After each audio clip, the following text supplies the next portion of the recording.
guys, and welcome back. Yes, we're here for the post-show. Absolutely amazing. A joyful army. This has really kicked off the very first session here at Boundless, and we're so pleased that you've decided to hang on for 15, 20 minutes for this post-show wrap-up. We've got some great friends, some great guests in the studio who we've invited just to share a coffee with us and to really just share their thoughts. So, Danielle, introduce our guests whilst I do the coffee, hey? Yeah, we are pretty excited. Actually, I'd like some of that coffee when you have a chance. But we're excited because we've got some people that we admire and we think have something to contribute to the conversation. You know what Salvationists love to do after the meeting? They love to talk about the meeting. That's like a global phenomenon, I'm sure. And so here we are, we're talking about the meeting, and we have Val, Major Val, with us from Millcrest, from England, right here. In the heart, right now. That's right, in the Mecca of Armydom. She's here, and we're excited. And we have Mr. Phil Wall with us. And Phil Wall, one of the first territorial evangelists of the youth department, I think, in the UK. Something like that, yep. As well as moving on to some incredible endeavors, and we're excited to have him. And Major Brendan Noddle, all the way from Australia. Just a couple hours flight, is that? Yeah, easy. That's about right. Jumped on the train here Yes, very quickly. and Brendan's always living in the future, literally in time and also in space. And so we're excited to have him here. It's okay, I'm just checking the coffee. You're okay? No coffee, thanks. Do you want coffee? Okay. Yeah, what with one? It's interesting. Now, we just finished this amazing meeting, the first meeting that kicked off the 150-year birthday celebrations on Founders Day, a joyful army. What are your reflections, guys? What's going on? A child flew. None of you saw it. There was a child flying. I loved it. Right at the beginning, the big opening, and the kids with all the shapes from the Boundless logo, and a child flew. I missed that. Wow. Either that. There was one person in the entire stadium. Somebody text in and say, did the child fly? Yeah, look, if Where is the child? If anybody else saw the child, could you text Please let Boundless us know. Live, hashtag Boundless Live, and say, I saw that child too, because we're a bit worried about Otherwise, we're Val. kicking and us off Bart. the show I'm right sure now. there was. I'm sure there was a flying child. If not, there should have been. It should have been. That's a new part of the New Testament which hasn't been discovered yet. Yeah, the flying child. Great. It was a great fantastic. night. I don't know about you guys, but for me, one of the most amazing parts of the meeting, I'm still kind of working through it, are the testimonies. Actually, they featured these They were three strong. incredible testimonies, using sort of the symbolisms of the colors of the Salvation Army as sort of symbols of what God was doing in real people's lives. I found that to be absolutely I amazing. think that the girl that spoke, you know, Melanie, what do you think of Melanie's Crack. testimony? Yeah. Well, she was fantastic. She comes from where I was born, actually, in Hanby. So we obviously had a real resonance. Sure. But I absolutely loved her story. This idea, this journey of saying, I live in this kind of nihilistic place where I don't have meaning, I don't have purpose. I try this, I try that, I don't have any answers. And then she meets Jesus. Right. Then she has this conversation. But the doorway to that was this welcoming community of people saying, you're included. Yeah, You don't believe the same as us, you don't act the same as us, you don't dress the same as us, but you're included anyway. Right. That's what we're about. You belong. I love that bit where she said, I sneaked in on the back row. Yeah. Yep. And I sat on the back row, and then she sort of went a few, you know what I mean? And guess what? And now I'm on the front row as if, you know what, I've committed. And I've taken the next step, and I've accepted God into my life. And then she's serving. I think she said she's doing the youth program or something. Yeah. She's involved in You know Sunday school. what? What's challenging to me about that testimony was not only just her story of God impacting her life and Jesus saving her and filling the spots inside of her that were empty, but also the fact that the witness to her was people who didn't give up. Sure. You know, people who weren't tired of doing that over and over. And I think in some ways the Congress is about the people who, you know, and you might even be watching this right now on the post show, and you weren't here, so you thought you couldn't respond to the message of Jesus, but you certainly can, even where you are right now. We want you to know that Jesus is still in the business of saving lives, and he can save your life. But also, I just thought what an encouragement it was to me as somebody who's trying to love people over and over and over again and be inclusive and do it again and risk it again and take the, you know, heartbreak again and keep on going. And what encouragement it was that was the impacting thing, was that God's people doing that. It was a normal midweek church, wasn't it? Yeah. Like it wasn't the big Sunday, it wasn't the big celebration as great as that is. It was sitting on the primary chairs and just with all the mess around them, and this woman just comes to faith. I love that. I think the amazing thing out of the other two testimonies too was it was an incredible indication that Jesus still changes lives. So these are broken lives, these are lives completely messed up, and Jesus just breaks in and changes their lives. I thought it was amazing. I think Chris was the other person. Was it the last testimony was that Chris who basically crawled, I think he said, I crawled to the doors of the ARC in Philadelphia, and now he stood there giving his life for full-time ministry. You want him for your officer, don't you? Oh, yes. You can imagine him preaching. That man's going to preach. But the lady who now works in Kenya, a lady from India, I was sitting there thinking about the courage it took for her to say, actually, despite my family's background, this whole Hindu thing, I'm going to follow Jesus. I'm going to follow that kind of pantheon of gods. I'm going to follow Jesus. Because he's shown me he's the way, the truth, and the life. and then said, that was a fantastic thing. I'm not going to be shunned by my family. I'm going to go after my family. Right. So that they might know him as well. That's I was really powerful. inspired. And Melanie was Cool living there another too. faith as well, wasn't she? Yeah. She was strongly influenced by Buddhism. Buddhism, she said. And yeah. so these are folk that are saying, actually, this is the strongholds that we're living under, Yes. and we're pulling away from that. That was, I thought that was the good. faith of the officer there too, as well, to say, you know, your baby's dying and there's Yeah. nothing to be done, but there's a God that we have who can do impossible things, Yeah. and we can ask him, why not try? Yeah. And I thought, you know, those moments sometimes where we're shy to sort of press into that, and we're just kind of like, oh, will he show up, will he not show up? And we can just, again, renew our faith that God's real, that he's working in our lives, that he can actually do impossible things. It was a beautiful reminder. I think the other thing too that was powerful with her testimony was there was that incredible reminder that there are soldiers right across the world Yeah. that are just playing the game. Right, sure. Right. In uniform, been doing it for years, but actually Right. don't have a relationship with Jesus Christ. Right, because And- she became a soldier to please her husband. That's Absolutely. What yeah, that was. And wow, she was a that's soldier powerful. that was crying out to other gods Right. when her son was ill. And so I think Wow. it's a powerful reminder to Yes. us, but also to soldiers, get real. Yes. You know, don't play the game, because when you Encounter get God. real, you actually see Jesus break in and do amazing things, miracles. in her- I was quite her distracted instance. near the beginning because there was this the moment where the commentator said, you know, all these people are coming in all the different flags. That was He great. said That all was these- really he said- moving, actually. He said, would you welcome all the representatives Yeah. of the world for whom Whom Jesus Jesus died? died. And my brain said, fantastic. And then my brain said, but what about all those flags that aren't here? Right. What about all of those nations that still yet don't know Jesus? Right. Haven't even had the opportunity to know Jesus and have all Right. sorts of barriers in their way to get to know Jesus. Right. And if the Salvation Army is here to do anything, it's here to reach those people. That's what we're Yes, about. Reaching the people absolutely. that can't normally be reached by the church. Yeah. That's what we should I be think it doing. was the general that made that great saying. He said, "We want to light a fire around the world." That's the Yeah. thing that I Yeah. was exactly following Yeah, on from what you absolutely. said there, Phil. Yeah. That's what we need to do. I also thought it was a really important thing that it was said several times that we're not here to kind of worship even the traditionalism or the Right, past of the sure. Salvation Army or our founders or anything like that. There's only one person worthy of worship, Yep. and it's Jesus. And we're going to give worship to Jesus alone. And I thought, you know, I just think that's really important to keep saying, you know, and reminding ourselves that actually this whole thing is about Jesus. It's all about Jesus. And if it's not bringing glory to Jesus, then it's not Shouldn't what we we're do- supposed yeah. to be about. You Well, know? events such as Amazing. this could easily become idolatrous. Yeah, absolutely. And I think tonight the emphasis very clearly, as you've said, was on Jesus, and I think Yeah. the general made that point. He made abundantly that clear. exact point. Again, I wrote that down. We haven't come to worship the Salvation Army. We've come to worship God. That's what General Andre Cox said. And he made Yeah, that very it's clear beautiful. in everything that he said tonight. And all the cool stuff at the beginning, whether it was the Old Testament picture or the New Testament picture, is about actually you've got a job to do. Sure. It was about actually I'm sending you. You're called to be out there and make a difference, to be the light. Yes. That's was- what I read from It was that. really interesting when he kind of made, when he was making that call towards the end, he said, hey guys, he said, I want an army that is grounded in the word, but on its knees. Yeah. That Yeah. call to prayer, that actually, guys, it's not us that does it, but it's only the power and the strength of Jesus that can actually change the world. Powerful. We've spoken a lot about all of those things, which is great. We're going to come back and talk a little bit later. But we've also got a few little highlights that we want to look at. So, guys, if you're still watching us, that's great. Let's see some highlights from tonight.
glad you're still with us. We've been having an awesome time with our friends, having a little reflection about the meeting and all that kind of stuff, and you've been part of that. We're excited that you've been a part of that discussion.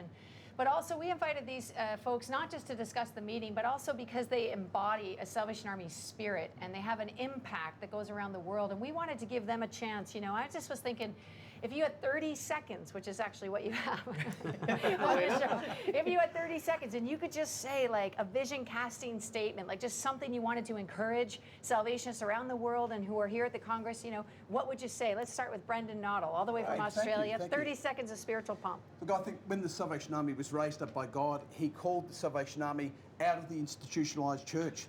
And he called the Salvation Army to be an army of people that would go into the dark places in Jesus' name, empowered by his Spirit, to actually transmute the lives and the communities that the Salvationists went into. Transmute means completely change the form of. Now, are we being called back into the church today? Absolutely not. God is calling the Salvation Army out of the buildings and back into the dark places, back to the very places he called us to be in 1865. Right. Good. Wow. I love that. See what I mean? Yeah, That's that's awesome. We That was less agree. than 30 We seconds. agree. And 30 seconds? That was Let's less have than another 30 long seconds. word. Keep going. Another long word. Another long word, Phil. Yeah, no, I'm not letting you on. That's right. Transmute. And Phil Wall? Well, I think whenever we have these heritage moments, I am often challenged to think, like we were at the beginning, about the book of Isaiah, and particularly Isaiah chapter 51, verse 1, where Isaiah says to the nation of Israel, he says, would you go back to the rock from which you were cut and the quarry from which you are hewn? Go back from the rock which you are cut and the quarry from which you are hewn. And I think these things are always about not looking back for sentimentality's sake, but looking back for inspiration, that DNA at the heart of who we are as an organisation, to go into those places, as Brendan says, where it's hardest to connect with people, where it's hardest to reach people with the message of Jesus. And I also have this thing that came to mind a few years ago that William and Catherine Booth, they prayed so many prayers to God. And so all of the unanswered prayers that still are yet to be answered, on all the promises that God made to them, they're ours, they're our inheritance. They belong to this generation and those to come. And we need to take hold of that and give ourselves to it fully. Yeah, right on. Great job. Cheers. Phil. Cheers. Easy for me, because I think we should transmute. I think we should go back to the rock. I think we need to do what William and Catherine did at the beginning and make a difference in the way we are today. All the programs, all the things that are working and making a difference are happening just because people are taking a step of faith and doing those things that made a difference. Absolutely. All the really structural stuff, the raising the age of consent and the Match Factory stuff, all that was then, and now it's happening. People are doing new things, and the difference you make is being the person you're supposed to be, because I'm not as full on as those guys. Just break out of being the person you think you should be and be the person God wants you to be. Sure. Be boundless, That's a great unrestricted, especially if you're at home watching. Don't be jealous of us here. This is great. This is just the party. But it's actually about an intentional relationship with Jesus, which makes you the person that God calls you to be. That's right. Transmuted. There you go. Yes. Transmuted. That's our key word for today, transmuted. We learned a new word. We've all learnt a new word. Transmutant We learned a new word from an Ninja Australian. You went for Oh my Australia. God. Never. Has anybody actually It's checked come to to see if that. that word exists? No, I was going to say never. Let's just go with it. Everyone's Let's Googling just go with it. Roll on. How are you spelling that? Yeah, I don't want to talk about this personal commitment card. If you've been Yeah. in the arena this evening, you will have got one of these in your welcome pack. You can also get them online. This is to say that tonight you made a commitment, maybe renewed a commitment to God, to say, you know what, I want to be one of those people that step forward. I want to be one of those people who step back and do something different for you right now. I don't want to be the person that just stands there having been in uniform for 20, 30 years, but I want to be someone who's a real Christian, doing real cutting-edge work for you. This is what this card's about. You can have a look, it's online. It's SA My Response card. It would be great if you could fill this in, because this will go back to your territory, it will go back through to your division, and it will go back to your course, so someone can contact you and can talk to you about that. We've had a great, the great first day. I cannot believe we're still on the first day at Congress, and we've still got 3-4 full days to go. And SA Today, who do an amazing job, have put together a package of really the news of what's been going on around Congress. So let's take a look.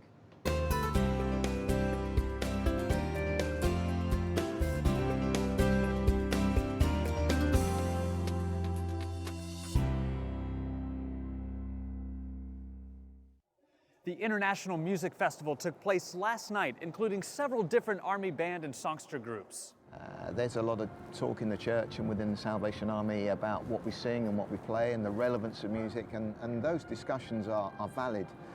But clearly in the Salvation Army we have a remarkable heritage of music, and I think it's important that we don't lose sight of this wonderful input of music that is available to us, some of which stands the test of time.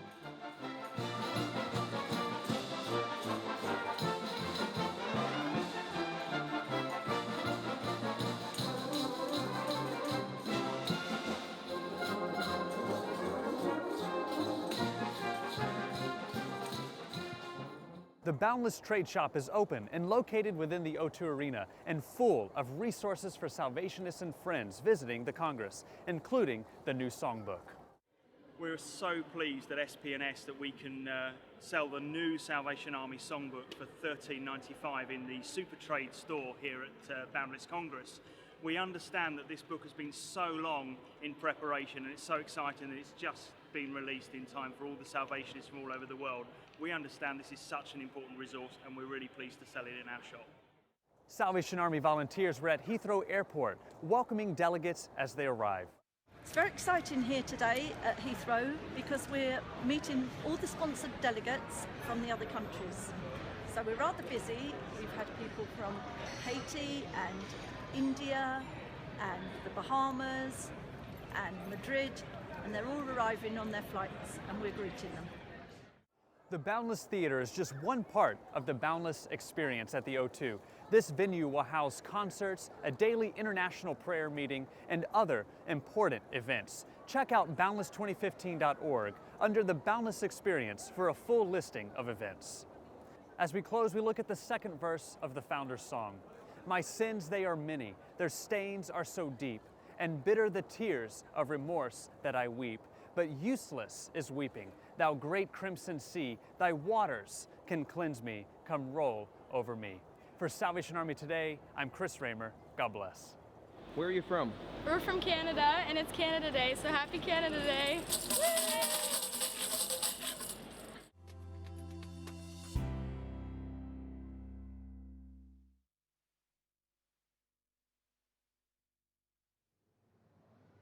Hey, welcome back to Savin' TV and the post show. We've been having an awesome time together, transmuting the world, talking about it, and all kinds of things, visioning for a new day. We're going to be back tomorrow, and tomorrow's theme is going to be a unified army, which is going to be incredible to talk about, and we've got some great stuff planned.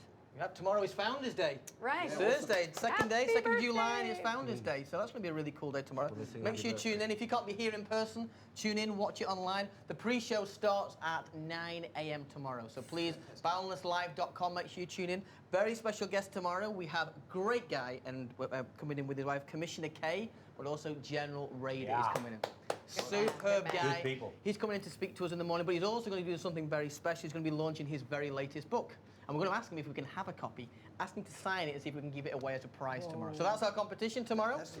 Well, I'm sucking my neck out now because I've said he's going to sign a book for us, so let's hope that he will sign a book for us tomorrow. But he's going to launch it, tell us all about it, tell us about his missionary work and about his life as a Salvation Army officer, and then, of course, leader of the International Salvation Army. The Hong Kong Praise Dancers are coming to the studio, and we also have Robin Bridgeo. He's going to be coming in to have a chat with us about being a social media soldier, which is a great brand new ministry headed up through Savin' TV, which is really the new social media hub of everything that is going on with the Salvation Army. It's a virtual street corner. It is our way to evangelize around the world since we don't do quite as many open airs anymore. This is a new way. So please come back with us tomorrow from all our guests. We all say good night. Bye-bye. God bless and join us tomorrow. Stay transmuted.